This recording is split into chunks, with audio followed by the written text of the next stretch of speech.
এখন টিভির আয়োজন এখন প্রকাশ অনুষ্ঠানে স্বাগত। আপনাদের সাথে আজ আমি মাহমুদ রাকিব। দর্শক, আজ আমাদের আয়োজনে একজন বিশেষ অতিথি রয়েছেন। আমাদের সঙ্গে আছেন বাংলাদেশ জাতীয়তাবাদী দল বিএনপির স্থায়ী কমিটির অন্যতম সদস্য, সাবেক যোগাযোগ প্রতিমন্ত্রী সালাউদ্দিন আহমেদ। আপনাকে স্বাগত। আপনাদের হ্যাঁ, আমরা আজ মূলত আজকের আয়োজনটি মূল আলোচনা করব দীর্ঘদিন পরে প্রায় 4 মাস চিকিৎসা শেষে আগামীকাল দেশে ফিরছেন বিএনপির চেয়ারপারসন, সাবেক প্রধানমন্ত্রী বেগম খালেদা জিয়া। তার এই ফেরাকে কেন্দ্র করে শুধুমাত্র বিএনপি নয়, আমরা মনে করি বা আমরা দেখিও যেটি সাধারণ মানুষের আগ্রহটাও অনেক বেশি। তো একদম যদি আপনি একটু প্রথমে বলেন যে তার আগমনকে কেন্দ্র করে কী কী আয়োজন থাকছে আগামীকাল সকালে। ধন্যবাদ। স্বাভাবিকভাবেই দেশনেত্রী বেগম খালেদা জিয়ার যুক্তরাজ্য থেকে চিকিৎসা শেষে প্রত্যাবর্তন আমাদের জন্য আনন্দের সংবাদ, সারা দেশবাসীর জন্য আনন্দের সংবাদ। কারণ দেশনেত্রী বেগম খালেদা জিয়া মানেই বাংলাদেশের গণতন্ত্র এবং গণতন্ত্রের রক্ষা কবচ, স্বাধীনতার সার্বভৌমত্বের প্রতীক, এটা মানুষ মনে করে। তিনি আমাদের প্রেরণা এবং শক্তির উৎস।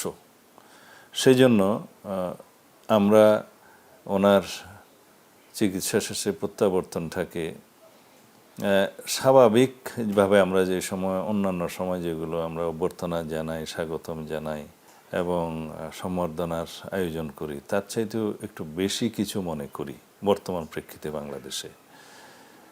কারণ বর্তমানে বাংলাদেশে যেই পরিস্থিতি বিরাজ করছে, এটা জনমনে কিছুটা দোদুল্যমানতা আছে যে আমরা গণতন্ত্রে কবে ফিরতে পারবো, কখন গণতান্ত্রিক উত্তরণটা সম্পন্ন হবে।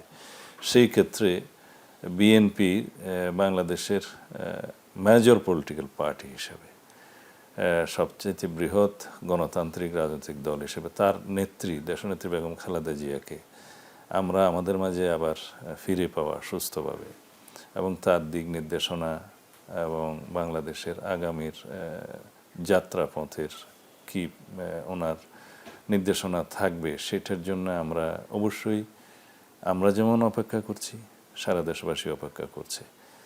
এই ব্যাপারে কোনো সন্দেহ নেই। হ্যাঁ, সুতরাং আমরা ওনাকে আমাদের সাধ্যমতো সম্মানের সাথে, দেশবাসীর প্রত্যাশার সাথে মিল রেখে ওনাকে সম্বর্ধনা জানাবো। তবে আমরা সবাইকে অনুরোধ করেছি যেন দুর্ভোগ না হয়, সেভাবে রাস্তায় সম্বর্ধনা। এখানে আপনার কি মনে হয় যে তার আগমনকে কেন্দ্র করে আপনারা সংবর্ধনা জানাবেন বিএনপি, এই তার আগমনকে কেন্দ্র করে আলাদা করে শোডাউন দেওয়ার কি কোনো কিছু আছে বাংলাদেশের রাজনীতি এই মুহূর্তে? আপনি এটি মনে করেন কিনা, নাকি এমনি মানুষ নেমে আসবে বা বিএনপিকে এই তত্ত্বাবধায়ক সরকার বলি বা অন্তর্বর্তী সরকার বলি তাদেরকে দেখানোর কোনো বিষয় আছে কিনা যে হ্যাঁ শোডাউন করার মতো? বিষয়টা সেরকম নয়। আমি আগেই বলেছি, দেশনেত্রী বেগম খালেদা জিয়া মানে বাংলাদেশের গণতন্ত্র, বাংলাদেশের স্বাধীনতা সার্বভৌমত্বের প্রতীক, গণতন্ত্রের রক্ষা কবচ। এই দৃষ্টিতে সবাই ওনাকে দেখেন। ওনার যে ত্যাগ এদেশের গণতন্ত্রের জন্য, এদেশের স্বাধীনতা সংগ্রামে, স্বাধীনতা যুদ্ধের সময়ও তার যে ত্যাগ, তার পারিবারিক যে ত্যাগ, রাষ্ট্রপতি শহীদ জিয়াউর রহমানের যে অবদান বাংলাদেশের স্বাধীনতা সংগ্রামে, পরবর্তীতে বহুদলীয় গণতন্ত্রে এবং তার পরবর্তীতে শাহাদাত বরণ, এই সব কিছু মিলিয়েই কিন্তু বাংলাদেশে শহীদ রাষ্ট্রপতি জিয়াউর রহমানকে দেখে বাংলাদেশের মানুষ, দেশনেত্রী বেগম খালেদা জিয়াকে দেখে। তার যে আপোষহীন ভূমিকা গণতান্ত্রিক সংগ্রামে, সেটা আজকের নয়, বহু আগের। তিনি যখন রাজনীতিতে পদার্পণ করেছেন তখনকার সময় থেকেই এবং পরবর্তী সময়েও বাংলাদেশের যত রকমের গণতান্ত্রিক সংস্কার হয়েছে এবং বাংলাদেশে যতগুলো সাংবিধানিক সংস্কার হয়েছে এ দেশের মানুষের চাহিদার প্রেক্ষিতে, সব কিছুই দেশনেত্রী বেগম খালেদা জিয়ার হাত ধরেই হয়েছে। সুতরাং তার কাছে মানুষের যে প্রত্যাশা, দেশবাসীর যে প্রত্যাশা, সেটা অসীম এবং সেই দিক থেকেই আমরা মনে করি যে মানুষ তাকে সম্বর্ধনা দেওয়ার জন্য উদগ্রীব, তাকে ওয়েলকাম জানানোর জন্য বাংলাদেশের মানুষ উদগ্রীব। আমরা শুধু ফ্যাসিলিটেট করছি যাতে জনদুর্ভোগ সৃষ্টি না করে তার এই আগমনটাকে আমরা স্মরণীয় করতে পারি। একদম। একটু জানতে চাই, তিনি তো এয়ার অ্যাম্বুলেন্সে করে ফিরছেন। একটি প্রশ্ন থেকে যায়, তিনি প্রায় 4 মাস লন্ডনে চিকিৎসা নিলেন। প্রথমে হাসপাতালে ছিলেন, পরে তার ছেলে বিএনপির ভারপ্রাপ্ত চেয়ারম্যান তারেক রহমানের বাসায় থেকে তিনি চিকিৎসা নিয়েছেন। কতটুকু আসলে সুস্থ হয়েছেন তিনি? চিকিৎসাটি নিয়ে মানুষেরও একটি জানবার আগ্রহ রয়েছে, মানুষ তাকে পূর্ণ সুস্থ দেখতে চায়, কিন্তু আসলে হয়েছেন কতটুকু? এটা ওনার যে চিকিৎসকরা আছেন তারাই সবচেয়ে ভালো বলতে পারবেন। তবে যতটুকু আমাদের কাছে ইনফরমেশন আছে তাতে হলো ওনার যে বয়স এবং যেই পর্যায়ে ওনার শারীরিক অসুস্থতা গিয়েছিল, বিশেষ করে ফ্যাসিস্ট শেখ হাসিনার প্রতিহিংসামূলক আচরণের মধ্য দিয়ে ওনাকে যে চিকিৎসা বঞ্চিত করে রাখা হয়েছিল এবং জেলখানায় একটা স্যাঁতস্যাঁতে পরিবেশে, এটাকে বলা হয় মানে সলিটারি কনফাইনমেন্ট, নির্জন কারাবাস যেটা বলা হয়, সবচেয়ে কঠিন যেটা সাজার মতো অবস্থা, সেই অবস্থায় তাকে রাখা হয়েছিল। তখন থেকেই তার শারীরিক সমস্যা বাড়তে থাকে, জটিল হতে থাকে, লিভারের সমস্যা বাড়তে থাকে, হার্টের সমস্যা বাড়তে থাকে। তো সেই বিষয়গুলো এমন একটা ক্রনিক পর্যায়ে চলে গিয়েছিল, ওনাকে সার্জারির জন্য সুযোগ নেওয়ার কোনো আমরা সুযোগ পাইনি, সরকারের কোনো তখন সহযোগিতা পাইনি। তো এই অবস্থায় তার শারীরিক পরিস্থিতি চলে গিয়েছিলেন। আল্লাহর অসীম রহমতে তিনি বেঁচে আছেন। এখন যে উন্নত চিকিৎসাটা উনি নিয়েছেন তাতে করে আমরা আশা করি হয়তো উনি সুস্থভাবে ওনার জীবনের এই জীবন ছায়ানের এই অংশটি উনি সুস্থভাবে পার করতে পারবেন, সেটা আমাদের প্রত্যাশা। এবং ওনার কন্টিনিউয়াস এই চিকিৎসা, কিন্তু উন্নত চিকিৎসা লাগবে এখন, সেই অবস্থায় আছে। পরিপূর্ণভাবে সুস্থতা পাওয়া সেটা আমার মনে হয় একটা নির্ভর করবে ওনার যাতে কন্টিনিউয়াস একটা অ্যাডভান্স ট্রিটমেন্ট চালু থাকে তার উপর। সেক্ষেত্রে মানে এই যখন অবস্থা আপনি বলছেন তার স্বাস্থ্যগত অবস্থা, তো এই বেগম খালেদা জিয়ারকে নিয়ে বিএনপির পরিকল্পনা কি? তিনি দেশে আসবেন, মানুষের তো আশা আকাঙ্ক্ষা শেষ নেই তাকে নিয়ে, আপনারা কি ভাবছেন তার রাজনৈতিক পরিকল্পনা কি? দেশনেত্রী বেগম খালেদা জিয়া তিনি চেয়ারপারসন বিএনপির, ভারপ্রাপ্ত চেয়ারম্যান হিসেবে আমাদের নেতা জনাব তারেক রহমান দায়িত্ব পালন করছিলেন ওনার অনুপস্থিতিতে, ওনার শারীরিক অসুস্থতার কারণে, বিভিন্ন কারণে। কিন্তু তিনিই আমাদের মূল নেতা, তিনি বাংলাদেশ জাতীয়তাবাদী দলের চেয়ারপারসন। এখন চেয়ারপারসন হিসাবে উনি শারীরিকভাবে অসুস্থতার কারণে বিভিন্ন আচার অনুষ্ঠানে হয়তো উপস্থিত থাকতে পারেন না, বাট ওনার দিক নির্দেশনা আমরা সব সময় পাই এবং উনি আমাদেরকে সেভাবেই পরিচালিত করেন।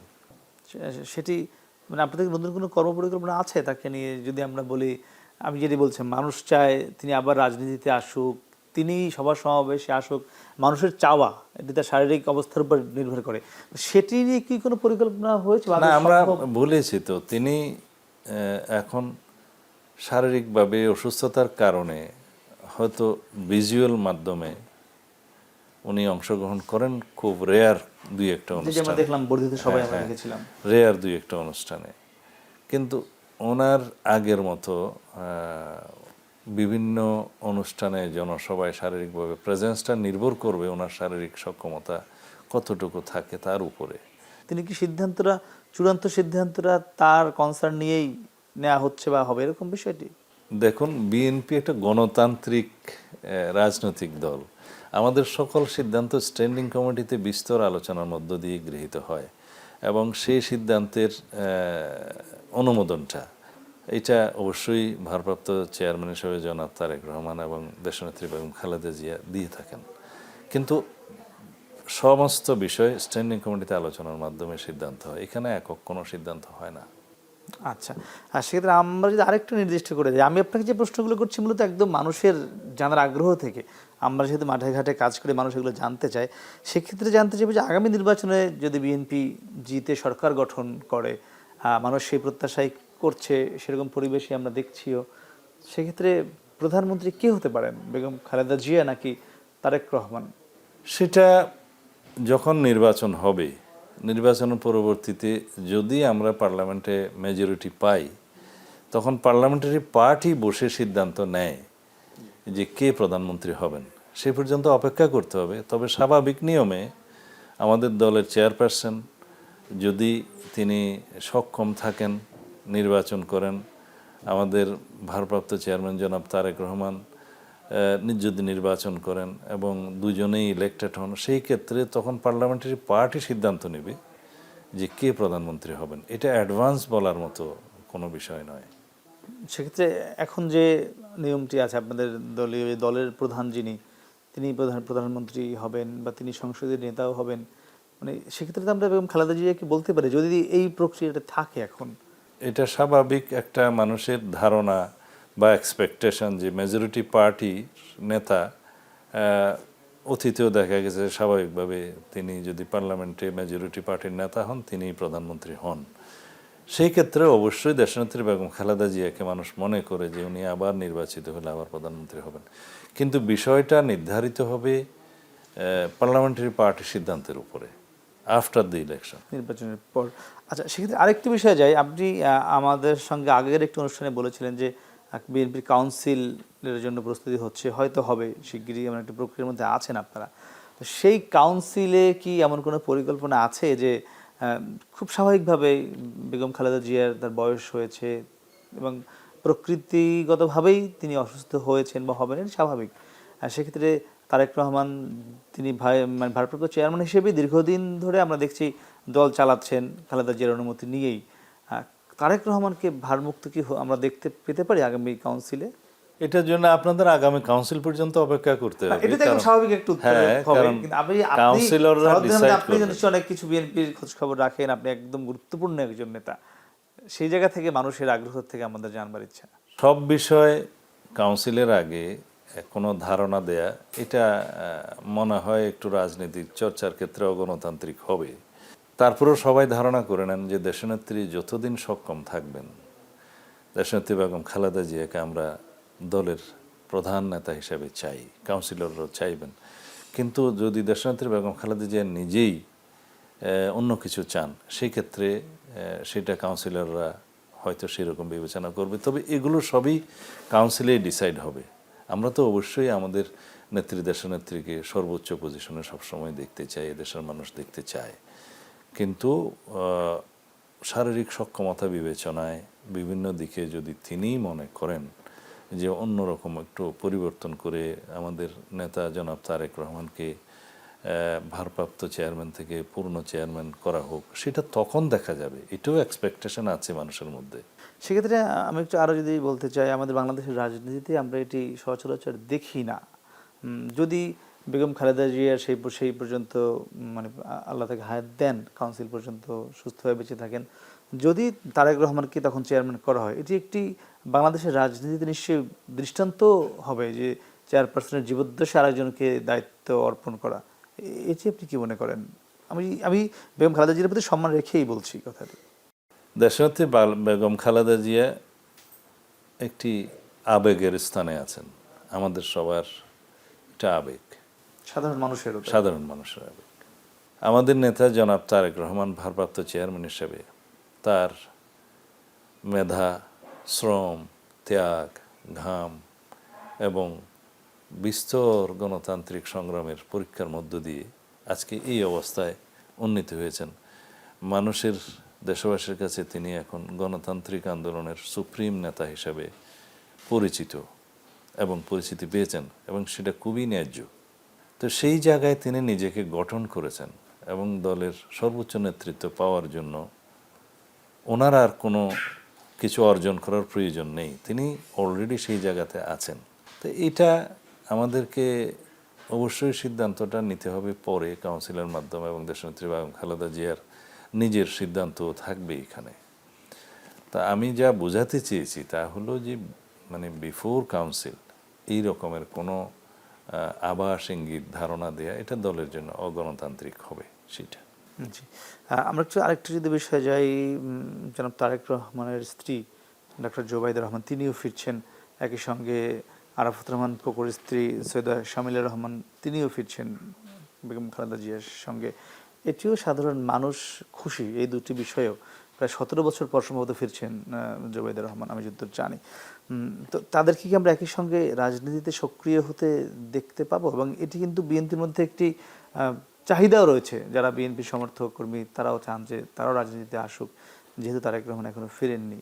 আমার জানা মতে জনাব তারেক রহমানের স্ত্রী আমাদের সবার শ্রদ্ধেয় ডক্টর জুবাইদা এবং জনাব আরাফাত রহমান কোকুর স্ত্রী, তারা কেউই রাজনীতিতে আগমনের জন্য কেউ উৎসাহিত নন বা কেউ আগ্রহ প্রকাশ করেননি।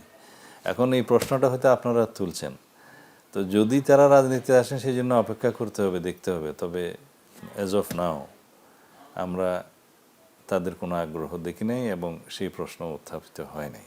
না, তাদের আগ্রহ আমরাও দেখিনি, আমি আপনার সঙ্গে একমত। কিন্তু বিএনপির মধ্যে কিন্তু সাধারণ, আমি বলছি বিএনপির যারা তৃণমূল নেতাকর্মী তারা চায়, সেক্ষেত্রে আপনারা কি চান, আপনারা যারা বিএনপির একদম নেতৃত্ব পর্যায়ে রয়েছেন? সেটা যখন চাইবে, যখন আসবে সময়, তখনকার বিষয়, এখনো পর্যন্ত নয়। আমরা প্রথম পার্ট একটু শেষ প্রশ্নটা আপনাকে জানতে চাইবো তারেক রহমানের ফেরার বিষয়ে। আপনি আমাদের আগের একটি অনুষ্ঠানে বলেছিলেন যে এখনও কিছু নিরাপত্তা শঙ্কা রয়েছে বাংলাদেশের সামগ্রিক পরিস্থিতির কারণে, তিনি এখনও ফিরছেন না, আইনগত কোনো বাধা না থাকবার কারণেও। নিরাপত্তার সংখ্যা কি কেটেছে? দেশনেত্রী বেগম খালেদা জিয়া, জনাব তারেক রহমান এবং তার পরিবারের অন্যান্য সদস্যদের নিরাপত্তার বিষয়টা আমাদের জন্য খুবই একটা অগ্রগণ্য বিষয়, প্রায়োরিটি। এবং সে নিরাপত্তা ঝুঁকি আছে, আমরা মনে করি হয়তো সামনেও থাকতে পারে। সেই জন্য ওনার এই নিরাপত্তা নিশ্চিত করার জন্য এবং নিশ্চিত করার জন্য আমরা নিজেরাও কাজ করছি এবং সরকারকেও আমরা অনুরোধ এখন জানিয়েছি। জনাব তারেক রহমান সাহেব আসলেন, প্রত্যাবর্তন করলে তখন তো আরও বেশি করে আমরা সেই ব্যবস্থা নিতে বলবো। এই সিকিউরিটি রিস্কটা তো অবশ্যই আছে। দ্বিতীয় হচ্ছে আইনি বিষয়টা। আইনি বিষয়টা ওনার ব্যক্তিগত মামলাগুলো ক্ষেত্রে প্রায় সব মামলা এখন নিষ্পত্তি হয়েছে আইনানুগভাবে। ওনার কোনো মামলা প্রত্যাহার হয়নি, আমরা আইনানুগভাবে নিষ্পত্তি করেছি।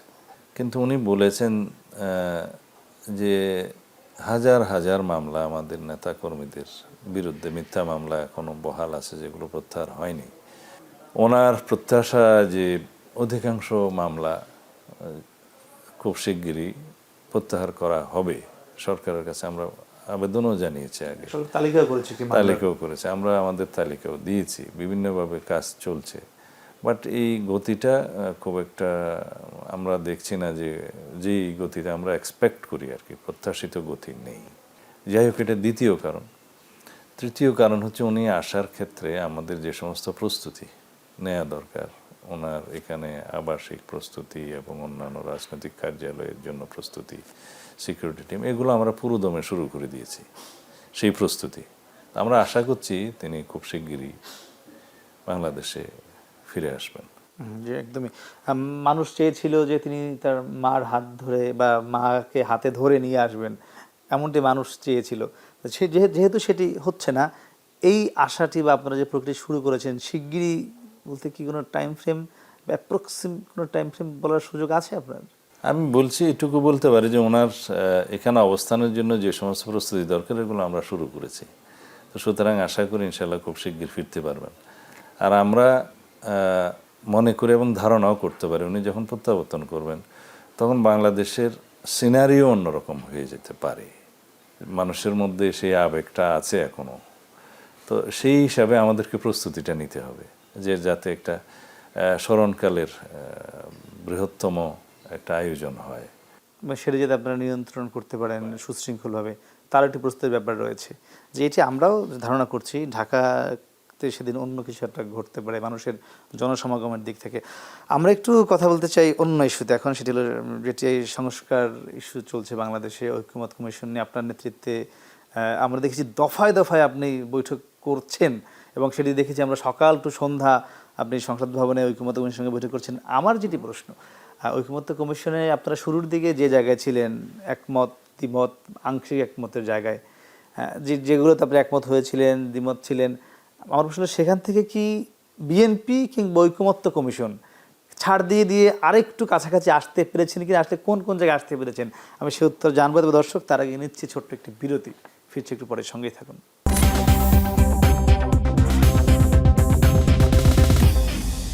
ফিরলাম বিরতির পরে, কথা বলছিলাম বিএনপি স্থায়ী কমিটির সদস্য জনাব সালাউদ্দিন আহমেদের সাথে। আমরা যে বিষয়টি ছিলাম যে ঐক্যমত্য কমিশনের সঙ্গে আপনারা দফায় দফায় অনেক দিন বৈঠক করেছেন, সেগুলো গণমাধ্যমের বরাতে আমরাও জেনেছি আপনারা কি চাচ্ছেন কি চাচ্ছেন না। কিন্তু আমার জানবার বিষয় ছিল যে একদম প্রাথমিকভাবে অনেকগুলো বিষয়ে ঐক্যমত্য কমিশন এবং বিএনপির সঙ্গে মতবিভেদ ছিল বা দ্বিমত ছিল আংশিক। আবার যদি বলি যে ঐকমত্য কমিশনের যে সুপারিশগুলো সেগুলো আপনারা যতটুকু যাচ্ছিলেন, বিশেষ করে জামায়াত বা এনসিপি, তাদের সঙ্গে আবার কিছু কিছু জায়গায় আপনাদের আলাদা ছিল মতামতগুলো, সেগুলো কতটুকু কাছাকাছি এসে পৌঁছেছে? যেহেতু দফায় দফায় বৈঠক হয়েছে, ফলাফলটা কোন দিকে যাচ্ছে আসলে? ঐকমত্য কমিশনের সাথে আমাদের 3 দিন সকাল সন্ধ্যা পুরো দিন আলোচনা হয়েছে। বিভিন্ন বিষয়ে আমরা দফাওয়ারি আলোচনা করেছি। সংবিধান সংস্কার কমিশনের রিপোর্টের উপর, বিচার বিভাগের সংস্কার কমিশনের রিপোর্টের উপর, নির্বাচন ব্যবস্থা সংস্কার কমিশনের রিপোর্টের উপর, এরপরে প্রশাসন এবং দুদকের বিষয়টি আমরা খুব সংক্ষিপ্তভাবে সেরেছি, কারণ ওখানে দ্বিমতের জায়গা খুব কম ছিল।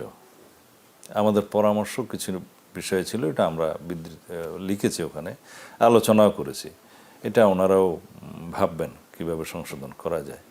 সেখানে বাস্তবায়নের জন্য দুদক এবং প্রশাসন সংস্কার বিষয়ে খুব একটা আইনি জটিলতা হবে না। কিছু কিছু বিষয় আছে অর্ডিন্যান্সের মাধ্যমে করা যাবে, আর খুব সামান্য বিষয়ই, আর অধিকাংশ বিষয় নির্বাহী আদেশে, অফিস আদেশে করা যাবে সেই সংস্কারগুলো। আসি আমরা সংবিধান, বিচার বিভাগ এবং নির্বাচন ব্যবস্থা, যেখানে আসলে সংশোধনগুলো একটা জাতীয় জীবনে ব্যাপক পরিবর্তন আনতে পারে। এখানে আমরা যে সংক্ষিপ্ত শিটগুলো পেয়েছিলাম আর কি, হ্যাঁ না জবাবদের জন্য, ওগুলোর উপর আমরা মনোযোগ দেইনি, কারণ এগুলো অনেকটা বিভ্রান্তির সৃষ্টি করেছিল। তা আমরা সমস্ত রিপোর্টগুলোর উপরে যে বিস্তারিত মতামত দিয়েছি, যতগুলো রিপোর্ট ছিল তার মধ্যে আলাদা নোটশিট। যেমন সংবিধান সংস্কার কমিশনের রিপোর্টে 131টা মূল সুপারিশ তারা করেছে, আর আমরা ওই স্প্রেডশিটে পেয়েছিলাম 70টা, সেজন্য আমরা ওখানে মনোযোগ দিইনি। আমরা মূল রিপোর্টের বিস্তারিত জবাব দিয়ে তার উপরে আমাদের মতামত দিয়েছি। একইভাবে জুডিশিয়ারির ক্ষেত্রেও বলা যায় প্রায় 89টা আইটেম আমরা পেয়েছি, তার মধ্যে আমরা বিস্তারিত দিয়েছি। ছোটোখাটো সুপারিশগুলো যেগুলো তেমন আমলযোগ্য না, ওগুলো আমরা অ্যাভয়েড করেছি, যে এগুলোতে একমত হওয়া যায়। একইভাবে নির্বাচন ব্যবস্থা সংস্কার কমিশনের রিপোর্টের উপর আমরা দেখেছি যে অনেকগুলো রিপোর্ট যেগুলো স্প্রেডশিটে আসে নাই, মাত্র 27টা এসেছিল। তা আমরা বিস্তারিত রিপোর্টের ক্ষেত্রে আমরা দেখেছি যে কয়েকশো এরকম সুপারিশ আছে, তো সেগুলো নিয়ে আলোচনা করেছি। যদি আপনার প্রশ্নের উত্তর দিতে যাই যে কতগুলো বিষয়ে আমরা একমত হয়েছি বা কতগুলো দ্বিমত হয়েছি, আগে দেখা থেকে সরে এসেছেন, আপনার হতে পারে এখানে মেজর 2-3টা বা আর কয়েকটা হতে পারে, 5-6টা ইস্যু ছাড়া প্রায় সব কিছুতে আমরা একমত বা কাছাকাছি আসতে পেরেছি। যেমন এখানে আপনারা জিজ্ঞেস করতে পারেন যে প্রায় সাংবাদিকরা গুণে দেখেছে আর কি, আমাদের রিপোর্টগুলো যখন জমা দিয়েছে 700-র কাছাকাছি সুপারিশ ছিল তাদের। তার মধ্যে প্রায় মোর দেন 600 আমরা একমত অথবা মন্তব্য সহ একমত অথবা আংশিক একমত, এরকম আমরা হতে পেরেছি। বাকি যে বিষয়গুলো আছে ওগুলোতে তাদেরও কিছু কিছু মতামত আমরা পেয়েছি, আমরাও আমাদের কিছু কিছু পাল্টা মতামত দিয়েছি। এগুলোর উপরে তারাও কিছু কাজ করছেন, পরবর্তীতে তারা কয়েকটা বিষয়ের রিপোর্ট আমাদেরকে দিবেন ফের। তার মধ্যে একটা হলো সংবিধানের মৌলিক অধিকার চ্যাপ্টারে, যেটা আপনার শুরু হয়েছে 26 থেকে 47 পর্যন্ত আর্টিকেল। এখানে আমরা আমাদের সাজেশন বলেছি যে আর্টিকেলগুলো ঠিক রেখে এখানে আপনাদের কি কি সংশোধনী এবং সংযোজনী থাকবে, পরিবর্তন থাকবে, এগুলো আপনারা সাজেস্ট করেন। কি কি বিষয়ে আমরা একমত হতে পারি সেগুলো আমরা পরবর্তীতে আপনাদেরকে জানাবো। আর যা রাষ্ট্র পরিচালনার মূলনীতি অংশে যে সমস্ত বিষয়গুলো ছিল পঞ্চম সংশোধনীতে এবং পঞ্চদশ সংশোধনের আগে অবস্থানটা আমরা বলেছি এটাই বহাল করা হোক। যেখানে আছে যেখানে ধর্মনিরপেক্ষতা নেই, আমরা ধর্মনিরপেক্ষতার পক্ষে। যেখানে আছে মহান আল্লাহর উপর আস্থা এবং বিশ্বাস, এগুলো প্রতিস্থাপন করা হোক। তারা এগুলোতে আগে থেকেই একমত হয়েছেন, বিকজ তারা আর্টিকেল 8, 9, 10 এবং 12 এই আর্টিকেলগুলোতে ওনারা বিলুপ্ত করার জন্য সুপারিশ করেছিলেন। সেগুলো হচ্ছে পঞ্চদশ সংশোধনের মাধ্যমে ধর্মনিরপেক্ষতা সহ অন্যান্য বিষয় ওখানে ছিল। তো আমরা এই বিলুপ্তির পক্ষে আছি, কিন্তু প্রতিস্থাপন কি দিয়ে হবে সেটা আমরা সাজেশন করেছি, যে প্রতিস্থাপনটা হবে আমাদের পঞ্চম সংশোধনীতে গৃহীত যে রাষ্ট্র পরিচালনার মূলনীতি এবং পঞ্চদশ সংশোধনের পূর্ব পর্যন্ত সেটা বহাল ছিল, সেই জায়গায় সেই বিষয়গুলো এখানে প্রতিস্থাপন করা হোক। তার মধ্যে ওনারা বলেছেন যে আমরা কয়েকটা জিনিস এখানে অন্তর্ভুক্ত করতে চাই।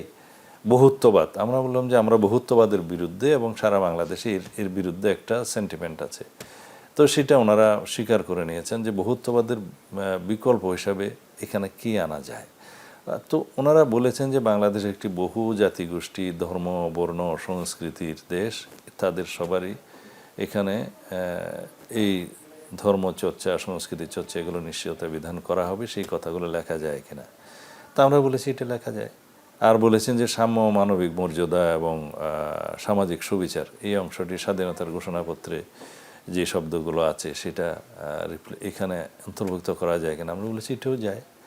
এবং একই কথাগুলো প্রিয়াম্বলে, সংবিধানের যে সূচনায় প্রিয়াম্বলে যে লেখা, সেটাকে বলা হয় সংবিধানের মূলনীতি, সেখানে লেখা যায় কিনা। আমরা সেটাও বলেছি এটাও লেখা যায়।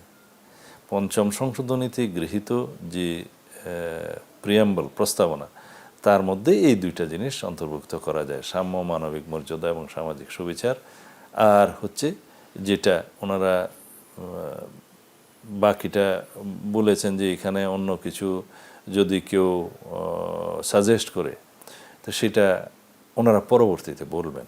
তা আমরা বলেছি আমরা অ্যাকোমোডেটিভ, আমরা পঞ্চম সংশোধনীতে গৃহীত প্রিয়াম্বলের সাথে এই শব্দগুলো আমরা যুক্ত করলে আমাদের আপত্তি নেই।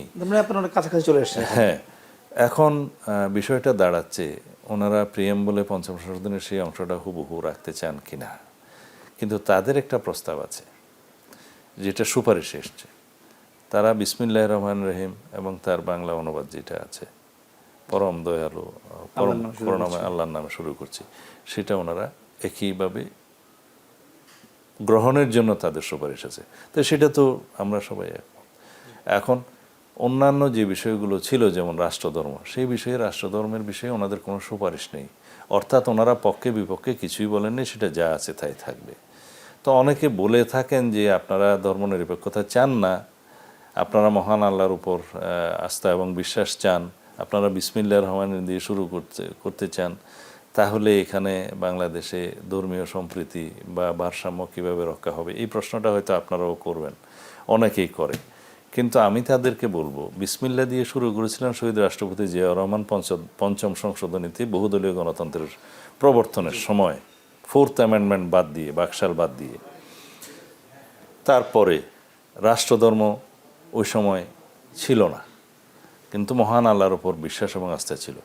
এই রাষ্ট্রধর্মটা স্বৈরশাসক হোসেন মাহমুদ এরশাদ, তা সম্ভবত 1988 সালে হবে, এটা অষ্টম সংশোধনীতে কথা আমার ঠিক মনে নয়, সম্ভবত অষ্টম সংশোধনী হইতে পারে। তো এটা রাষ্ট্রধর্ম ইসলাম গ্রহণ করেছে, কিন্তু সেটার বিরুদ্ধে বাংলাদেশে কোনো জনমত গঠিত হয়নি, বিকজ এখানে বৃহৎ জনসমষ্টির অংশের একটা সমর্থন, মানসিক সমর্থন ছিল। পরবর্তীকালে আওয়ামী লীগও কিন্তু এই পঞ্চদশ সংশোধনের সময়ও এই ব্যবস্থাটা বহাল রেখেছে এবং সাথে যুক্ত করেছে যে হিন্দু, বৌদ্ধ, খ্রিস্টান সহ অন্যান্য ধর্মাবলম্বীদের ধর্ম, আচার এবং স্বাধীনতা রাষ্ট্র নিশ্চিত করিবে। তো এখন সেই অবস্থাতে সেটা আছে।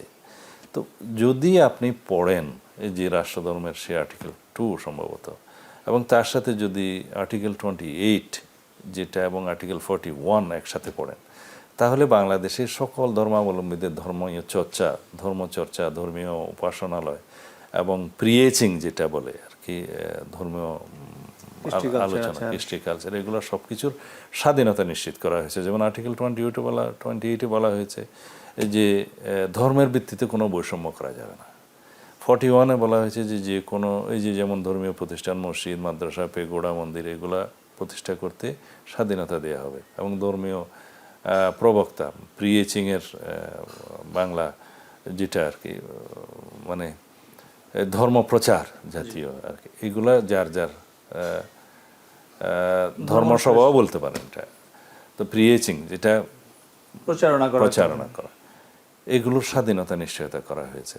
তো এতগুলো নিশ্চয়তা বিধানের পরেও ধর্মীয় স্বাধীনতা এবং ধর্ম ভারসাম্যহীনতা হবে, এই প্রশ্নটা অবান্তর।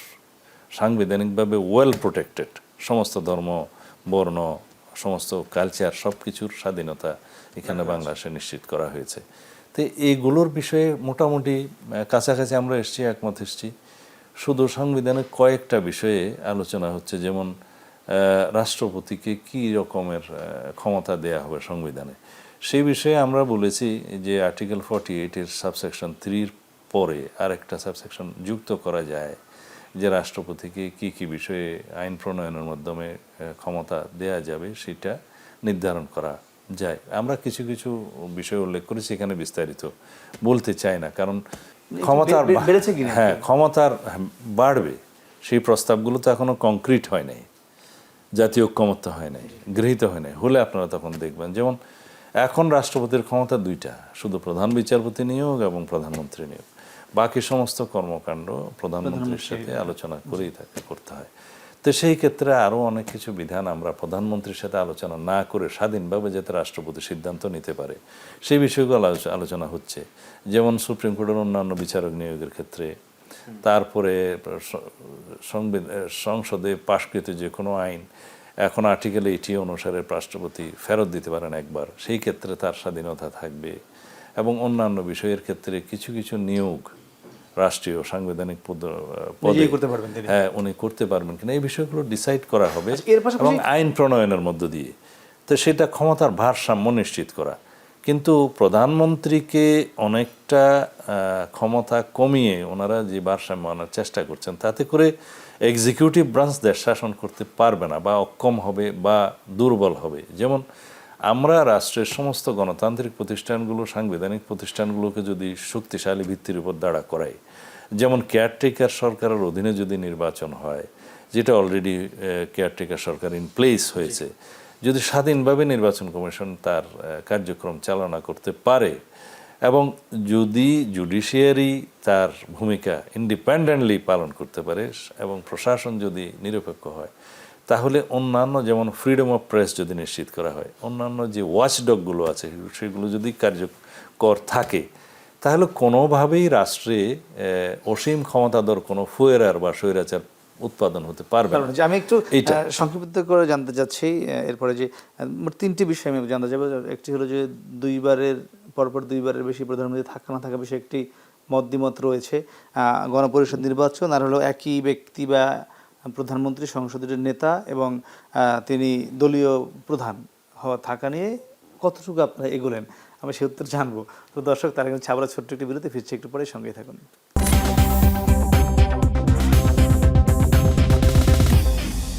ফিরলাম বিরতির পর। দর্শক, আমাদের সঙ্গে রয়েছেন বিশেষ অতিথি হিসেবে বিএনপির স্থায়ী কমিটির অন্যতম সদস্য সালাউদ্দিন আহমেদ।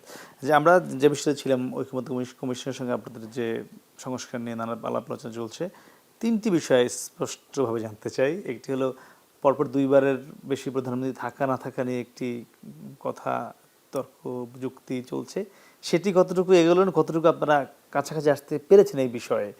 আর হলো গণপরিষদ নির্বাচন, আর হলো যে একই ব্যক্তি প্রধানমন্ত্রী, সংসদীয় নেতা এবং দলীয় প্রধান থাকা না থাকা নিয়ে। সাথে আরও একটি আছে, 70 অনুচ্ছেদ আছে। যাই হোক, প্রধানমন্ত্রী পদে দুইবারের বেশি থাকা না থাকা নিয়ে যে প্রশ্নটা আপনারা করলেন, এটা আমাদের 31 দফা প্রণয়নের সময় আমরা বলেছি যে পরপর 2 টার্মের, মানে মেয়াদের, বার নয়। কারণ 6 মাসের মধ্যেও তো দুইবার প্রধানমন্ত্রী হতে পারেন দুইজন পার্টির সিদ্ধান্তে, বা একই ব্যক্তি দুইবার হতে পারেন 1 বছরের মধ্যে।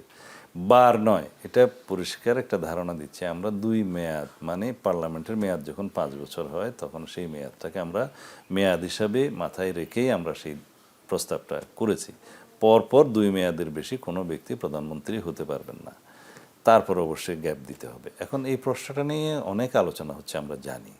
তা আমরা তাদেরকে বলেছি যে যদি জাতীয় ঐক্যমত্য সৃষ্টি হয় কোনো বিষয়ে, আপনাদের মধ্যে যদি সেরকম কোনো প্রস্তাব থাকে, সেটা আমরা বিবেচনা করব। এটা আমাদের প্রস্তাব, দলীয় প্রস্তাব, সেটা আমরা বিবেচনা করব। অনেকে বলছেন যে পরপর 2 মেয়াদ, অর্থাৎ 10 বছরের বেশি কেউ থাকতে পারবেন না। অনেকে বলছে যে জীবনে দুইবারের বেশি হতে পারবেন না, মানে 2 টার্ম বেশি হতে পারবেন না। সব মিলিয়ে অনেকে বলছে যে যতবারই হোক 10 বছরের বেশি কেউ থাকতে পারবেন না, এরকম অনেক আলোচনা আছে।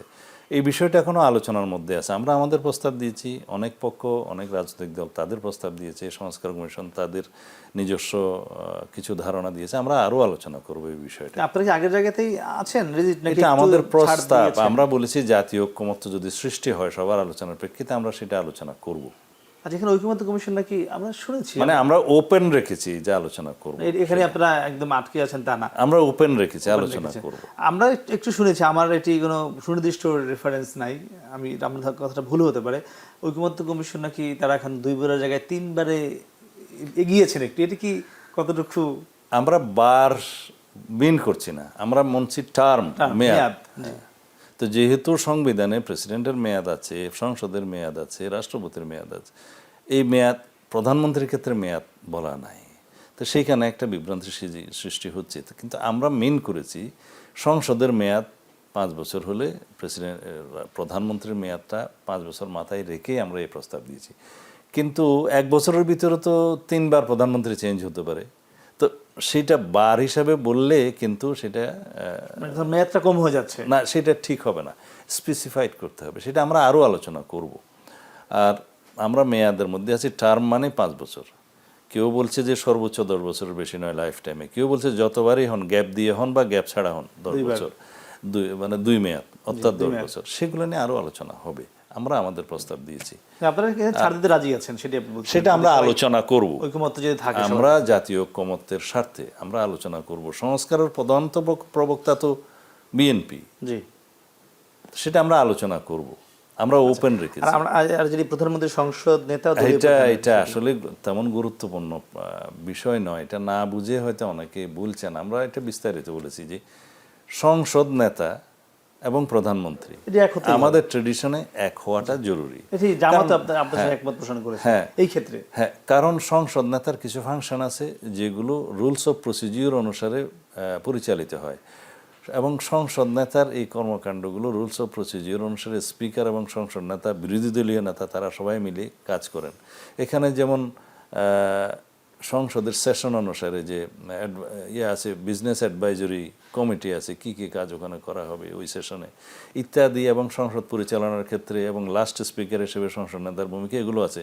কিন্তু সংসদ নেতা তো একটা মন্ত্রণালয় চালান না, মানে সংসদ নেতার কোনো এক্সিকিউটিভ ফাংশন ওখানে নাই। সংসদ নেতাটা শুধুমাত্র পার্লামেন্টেই সীমাবদ্ধ।